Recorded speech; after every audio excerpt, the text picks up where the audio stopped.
So greetings, people. Again, I'm feeling a little bit under the weather, but I will throw caution to the wind. I'm going to respond here to a video that I really enjoyed called "Personality Conflicts" on YouTube by Got That Funk, and the excuse me.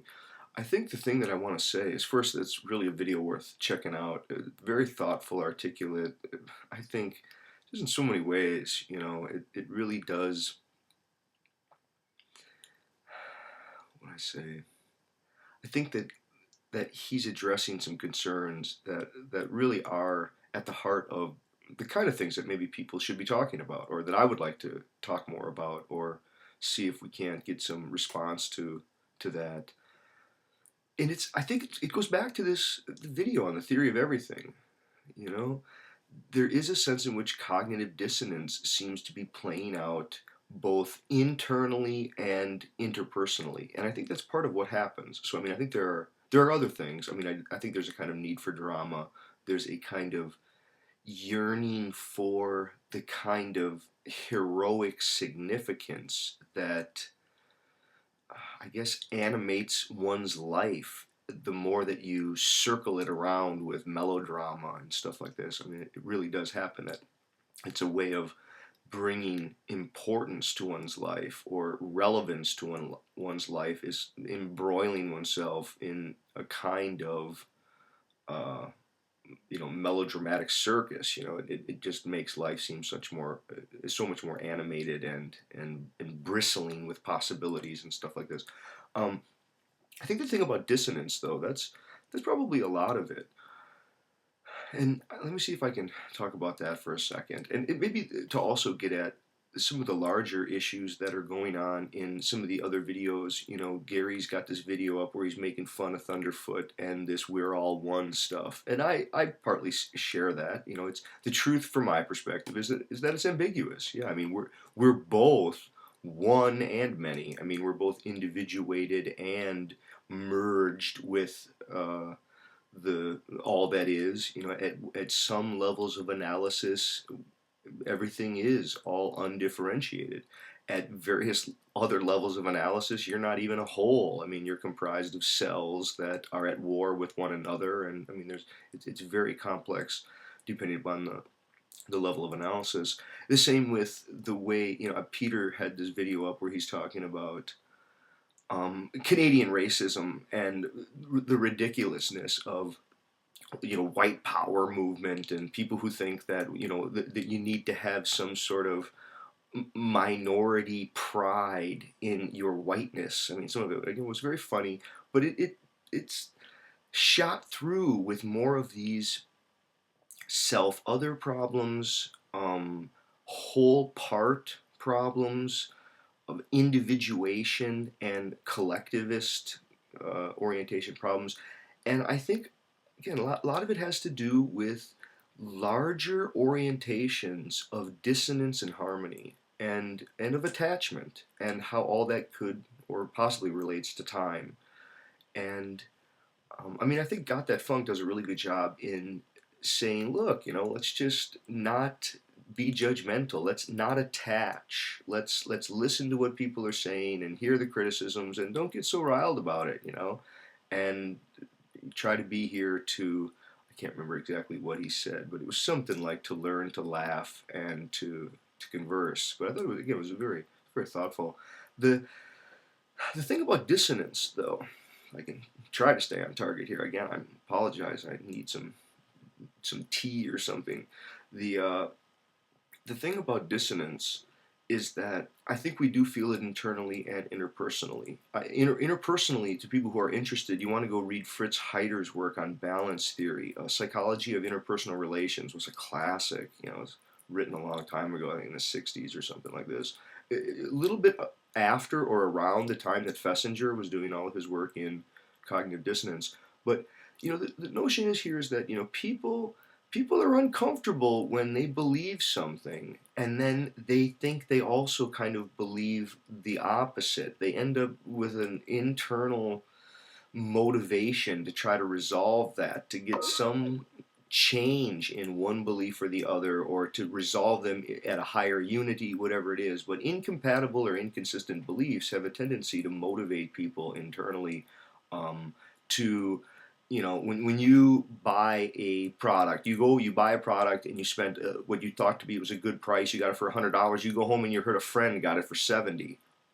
You have this sense of cognitive dissonance. Now, you can resolve it various ways. You could try to go, well, I have a better quality, or I got a better service contract with it, or they got it in a shady way, or again, see, your mind starts to rationalize things in order for you to, in an ego attachment, to not feel like a fool or bad or, I guess, inconsistent and stupid, stuff like this, right? There's negative feelings that motivate cognitive reappraisals and things like this.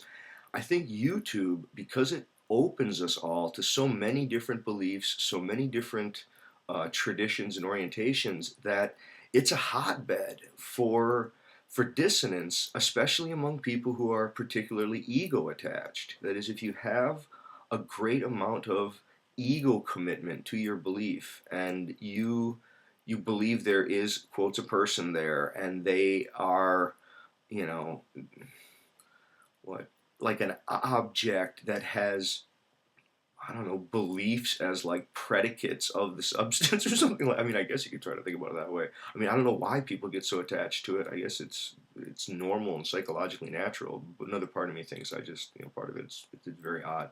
Uh, but yeah, I think there's a kind of an attachment that comes on, and people get very riled, right? I mean, people, when they hear others' views about everything from circumcision to political candidates to, race and gun control and statism, well, birth control or lack thereof, abortion rights. I mean, people get riled, right? Not only are they personally implicated in lots of ways where they don't want to feel cognitive dissonance, but there is a kind of, a recognition that some people are, they're hiding from their own dissonance by surrounding themselves with like-minded people. So say some person is, a white supremacist or something like this, they will flock around and try to find like-minded people, partly to alleviate their own dissonance.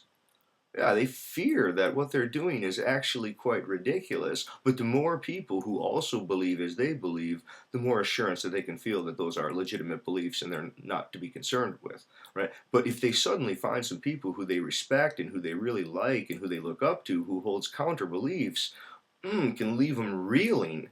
And, the history, anyway, of this is grim. I think we all know. I mean, scapegoating is one of the basic processes by which people, in an unconscious way, deal with their own internal contradictions. So here, in the U.S., classic example would be, the forms of scapegoating on the poor, people who are poor, people who are minorities.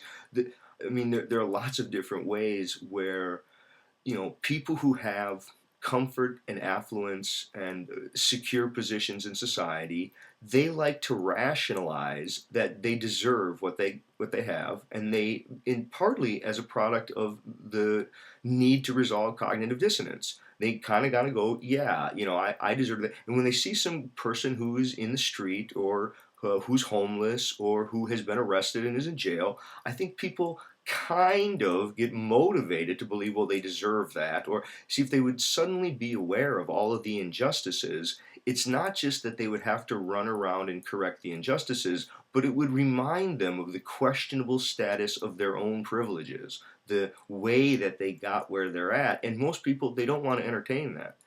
I think most people, I think all of us, right, we kind of want to believe that we're entitled or deserve what we have, or we've been cheated from getting what we should have been entitled to, or what. I mean, there has to be some way to manage the sense of dissonance that comes up within oneself, but it really gets magnified the more that one gets access to other views. So I think part of it is the question of how can people come to talk and think about self and ideas and the relationship between them. So, possible forms of non-attachment, of non ego involvement, of learning how to, as uh, David Bohm would say, learning how to suspend rather than suppress. I think the more that people can learn how to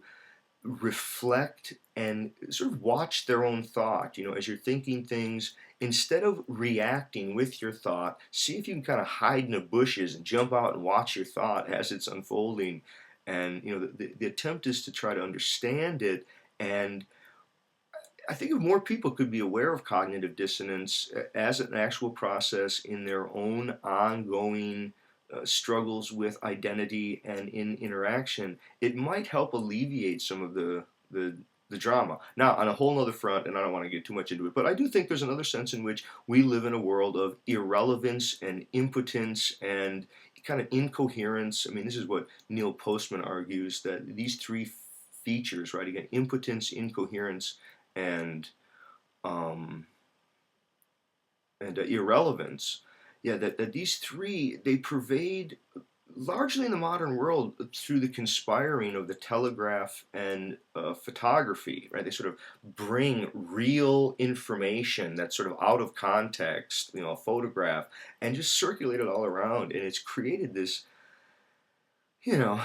world of utter irrelevance. And so, never before have more people known more about utter strangers who will never know anything about them. So, people can tell you, what Tom Cruise had for birthday and what Charlie Sheen's up to today and blah, blah, blah. And those guys have never heard of you. They don't care who you are. All they care is that you know something about them. And that sense of just mass scale irrelevance, I think it's ushered in a kind of vacuum whereby people fill the vacuum with melodrama, whereby they can be super concerned and animated with each other, and you're pissed off and riled, and you're all can't stop thinking about people who also can't stop thinking about you. But it's partly a recovery of the way life had been for tens of thousands of years. I mean, I think people lived that way. That's probably more the way people lived than the kind of cool, detached, literate sensibilities, especially some of these more meditative techniques of detaching oneself. So there seems to be something perhaps that people are trying to recover by way of relevance and feeling powerful in their life. And I guess feeling that it does have some sort of coherence in the way that I guess the circus that one is in isn't just a sort of a detached look at a world that's going on independent of one, but it really is very involving, and it can generate lots of meaning, even if negative feelings. So that would be some thoughts for today. Okay, hope everyone is well. I'll be better soon, I hope. Okay, thanks.